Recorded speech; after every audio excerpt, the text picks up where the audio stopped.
I live in South Africa. I live in Africa. I live on, I would imagine, the worst continent to live on as a Christian because of just how many people partake in dark arts. But Africans are not the only ones engaging in strange things. It's just that we are, I would imagine, by far the most tactless in it. We ransack each other in ways that are obvious. It's clear that somebody's out here bashing their neighbor in with sorcery, their mother, their sister, their dog. That's just the unfortunate thing about living in Africa. But the world, just like Africans, are experimental with extra spiritualities, otherworldly spiritualities that don't yield any fruit at all. Human beings are unfortunately never satisfied. It's written in God's word that like death and Sheol, the eye of man is never satisfied. Therefore, people can never really just run with what it is that is a good thing given them by God, a good and a perfect thing. People can never just be happy with the planet that they live on, given that it is bearing so much godly fruit on it. The invisible qualities of God are making them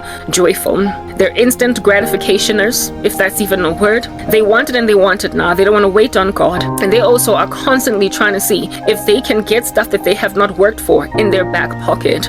So for those reasons, whenever somebody rocks up with a little experimental idea, whenever somebody tells them that this here works to bring you A, B, C, D, and Q, an obsequious and fawning human race will embrace it, will take it, and experiment, dabble with anything at all to very quickly give themselves that which, frankly, God has not awarded them. So in so doing, you then destroy a planet, a perfectly good one that God created for you, because you have opened portals on it, letting menacing entities in that are destroying the world that you live on. When then you defecate where you eat, and when then you continue to vomit on the very plate from which you are going to scoop a spoon of rice, on that day, you are going to fall sick from the very thing that you are doing. Unfortunately, however, before you start to fall sick from eating your own vomit, you will be pompous and you will be arrogant and imagining that you have found the secret or the key to how to live in success on a planet that is frankly passing away.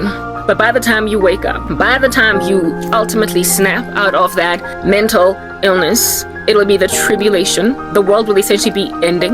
It'll be an apocalypse. You will be forced to take a mark of the beast, realize that that's not going to send you anywhere good, maybe give your life to Christ, and then find yourself beheaded. You are essentially catapulting the planet into the worst time in the history of the human race, because you will not cease hostilities against your own planet. You are greedy, you are rapacious, and you are bringing about the tribulation faster than is absolutely necessary.